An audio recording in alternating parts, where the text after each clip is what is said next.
On the phone, we have a gentleman who played in the NFL for the Washington Redskins.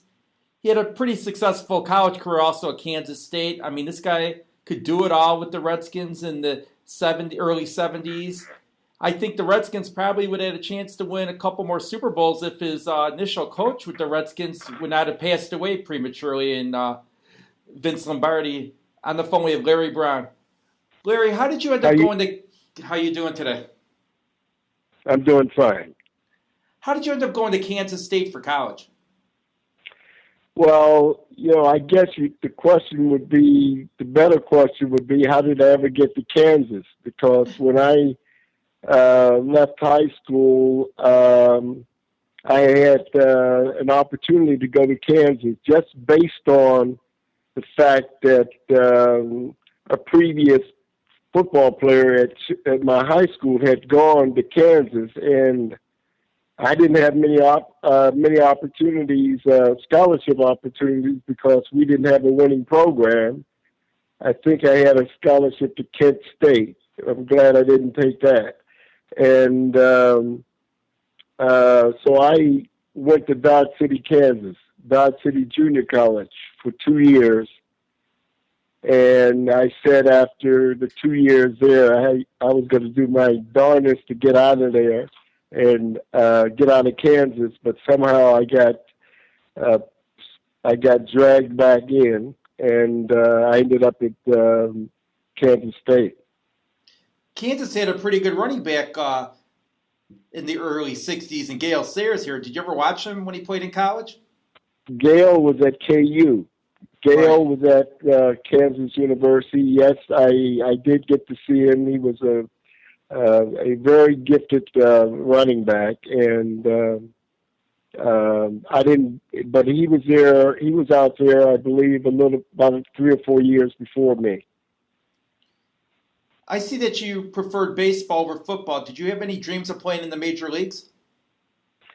I think I was following my father's dream at that particular time. He wanted me to be a baseball player, and I enjoyed playing baseball. In fact, with the help of my father, I learned how to play every position.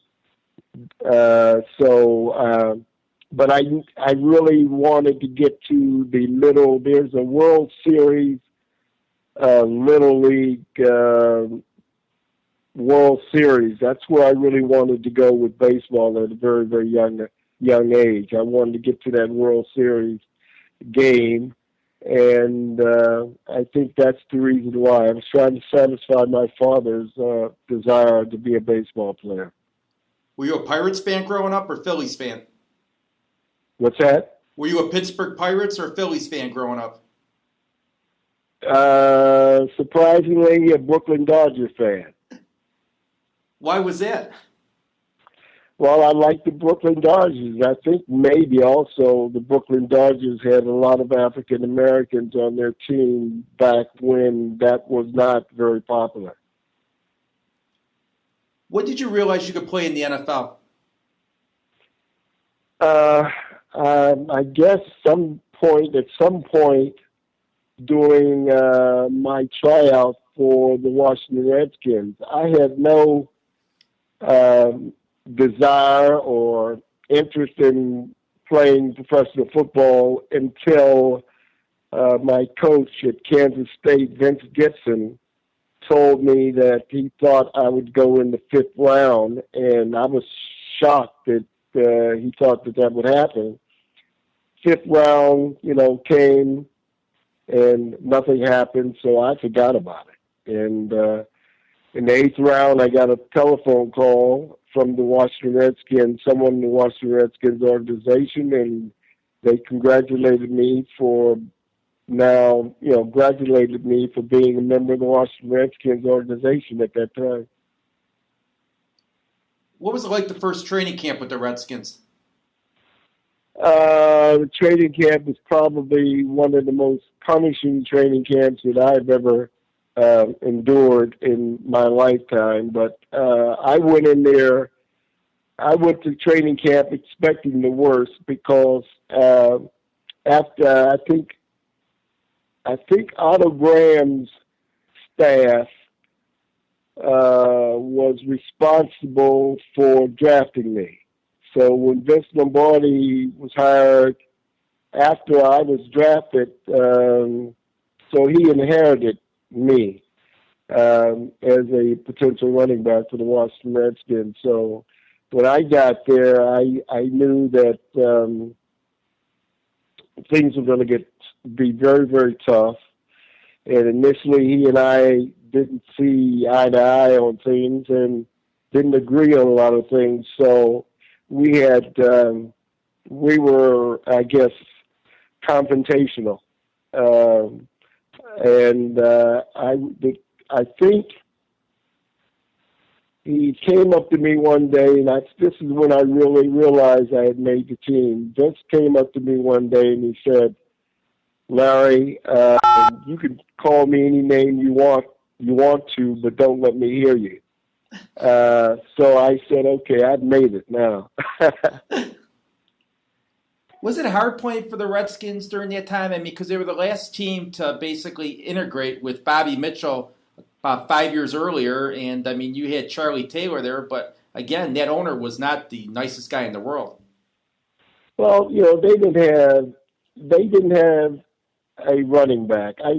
When people ask me about playing professional football, I tell them that I was in the right place at the right time and with the right team, because they didn't have a running back. They had a great quarterback in Sonny Jurgensen. They had Charlie Taylor. They had Joey Smith, and they were lacking probably another good receiver. And later on, they got Roy Jefferson. So they didn't have much there. They could put a lot of points on the board. The defense was only thing that stopped our opponents. When our defense was on the field, was probably the concession stands. We couldn't stop anybody, and so when Lombardi, in fact, on offense, the first time I ran the famous Lombardi sweep, the pulling guards collided. So I said to myself, "What have I got myself into?" What was Coach Lombardi like as a coach? I know he was. I know he was very, very passionate about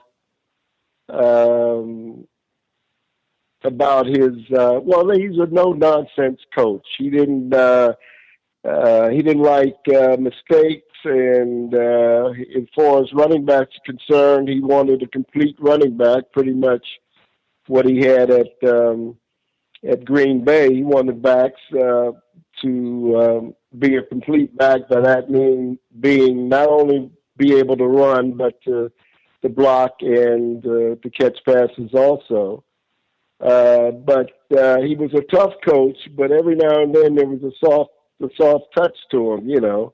He treated us like men, and he said, he treated us like men until we gave him reason to treat us differently.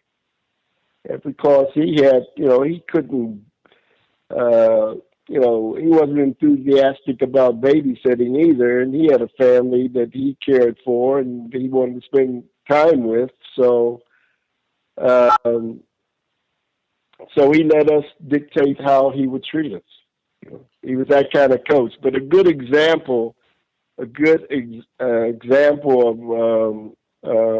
Vince Lombardi. Vince Lombardi reminded me of George C. Scott's portrayal of Patton. So he was tough, but he got the job done. Yeah, he got the job done, yes.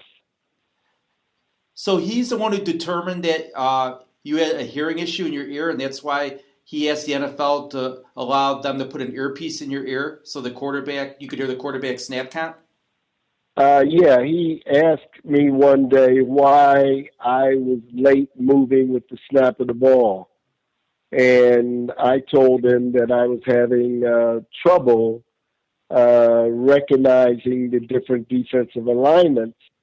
And I guess that was okay for the time. But 3 or 4 days later, I was sitting near my locker, and I looked up and I saw two men approaching me in long white coats, and that kind of reminded me of probably, I was thinking a mental institution, and and I was wondering why I would be subjected to this type of treatment. But when they got to my locker and they explained to me they were there for the purpose of giving me a hearing examination.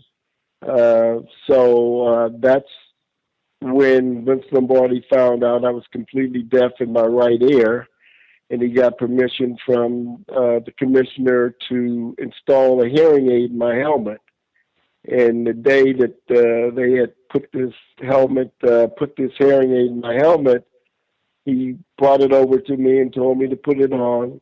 And he asked me to go to the other side of the room, and I did. And he said, "Larry, can you hear me?" I said, "Coach, I've never had a problem hearing you." How hard was it when he passed away to basically deal with a new coach? It was difficult because, if I remember correctly, the Redskins hadn't had a winning season in a long time. And I think that first year under his leadership, we were like 7-5-1, I believe. And that was the first winning season the Redskins had in a long time. And,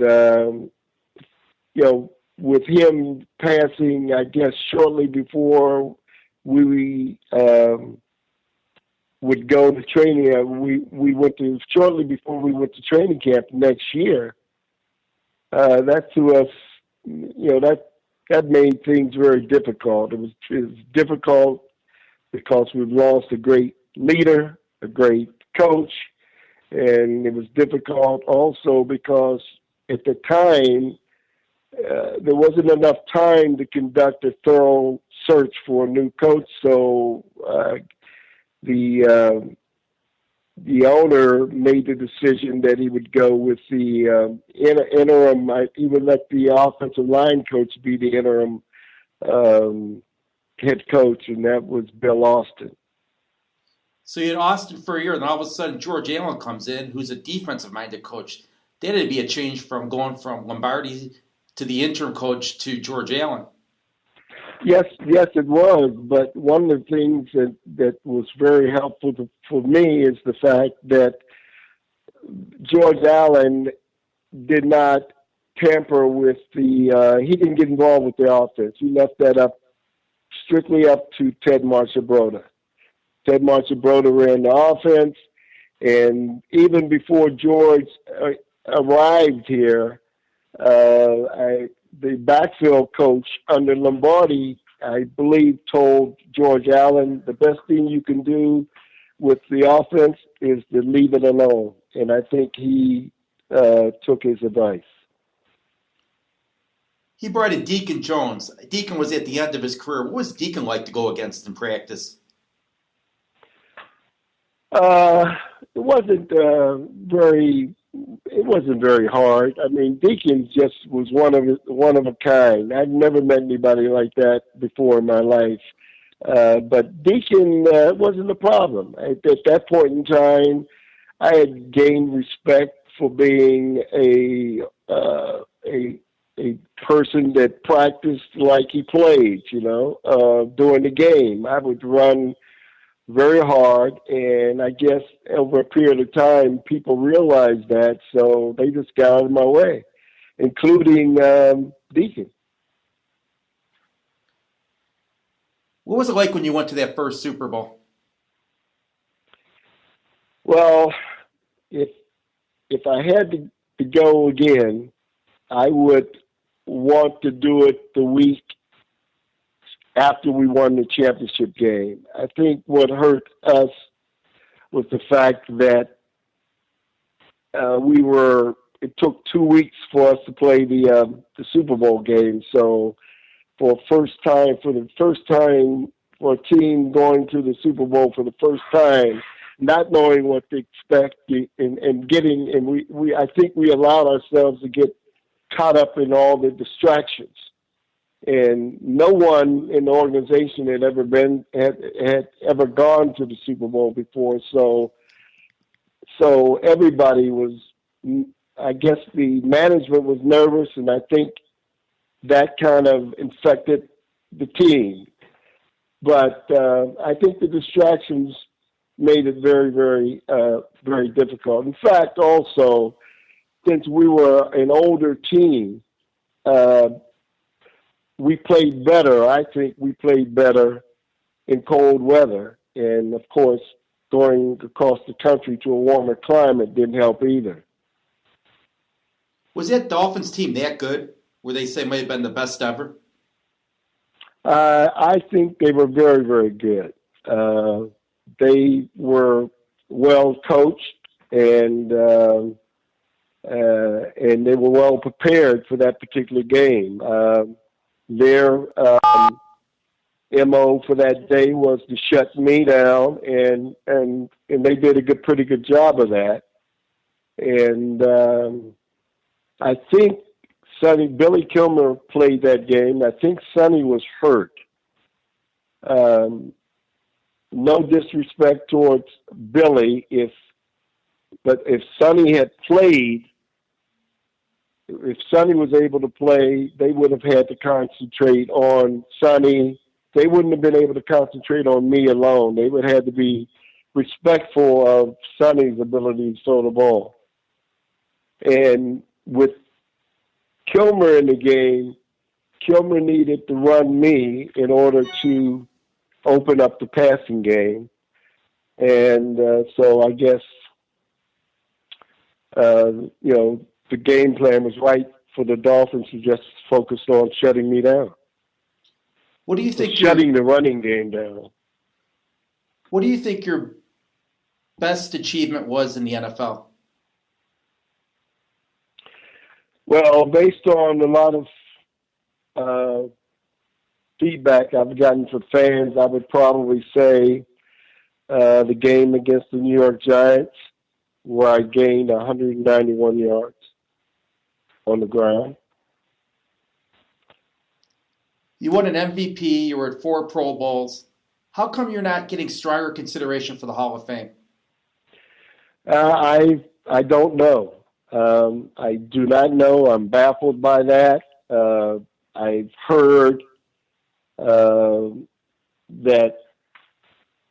the only rap that I have is that I didn't play long enough, but I'm sure that if you looked at all the players that are in the Hall now, I'm sure there's some players that played about the same length of time that I did, or even less. You had a very successful career after football and business.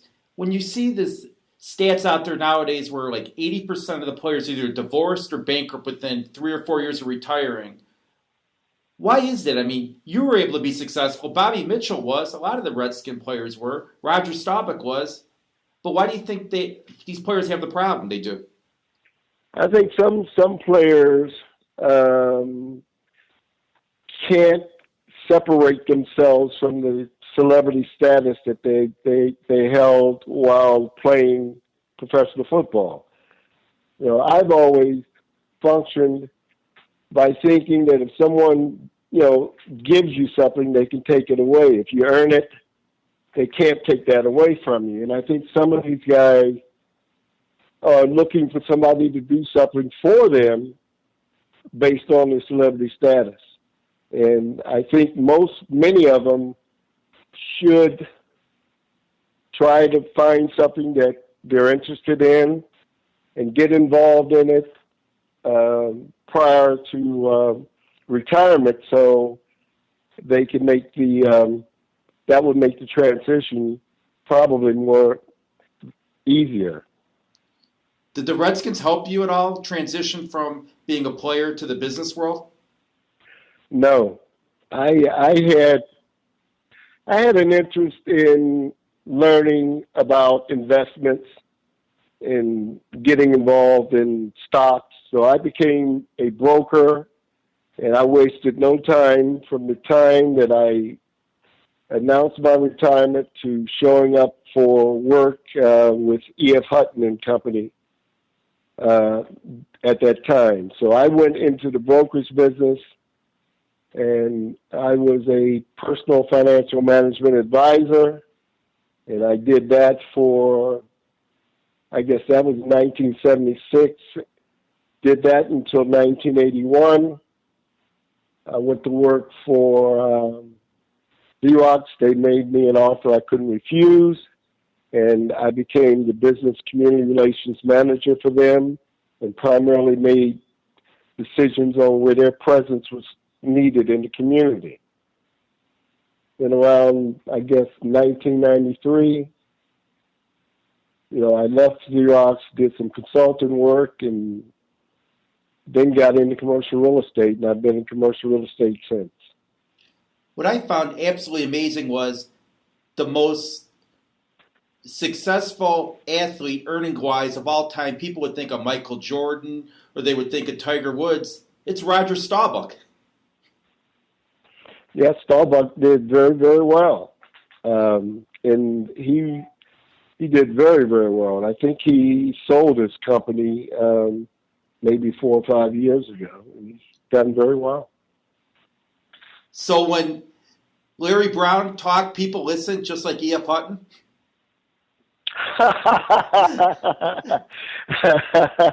Hey, at least when I was with E.F. Hutton, that worked.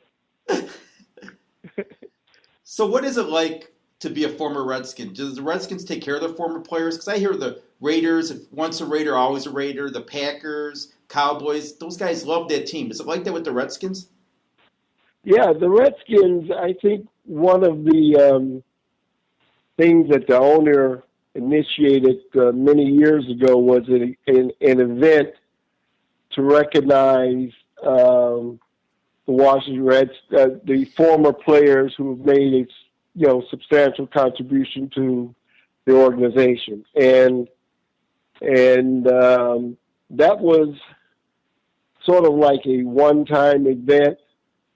However, with the arrival of Bruce Allen, who was like a little kid when we were playing, he realized that it's hard to have a successful organization without taking care of the people that made you successful in the past. And since his arrival here, he's had implemented a successful homecoming program where we get together every year for a special event, the reception, and participation in pregame ceremonies, pregame ceremonies. It's just an absolute shame that they haven't put you in the Hall of Fame yet. It took Chris Hamburger forever. I mean, Jerry Smith should be in. Again, hopefully the NFL Hall of Fame gets it right. I hope so. I mean, it's hard. It's very, very difficult if the home team does not recognize that the fact that you need to be in the Hall of Fame, and it's important that they push in your behalf. Because if you're trying to get in the Hall of Fame and you don't have that kind of support, then it's easy for others to not nominate you, at least consider you. That's my take on that. And I think the biggest insult. I think it's gotten to be a little bit of a popularity contest. And that's sad, but that's my personal opinion. What I feel bad about is, guys, this year the Veterans Committee, the seniors, they've got Ken Stabler and Dick Stanfill. They waited for these guys to die, and they'll probably go in posthumously, which is absolutely an insult, I think. Ken Stabler should have been in there many, many years ago. And that's hard to imagine.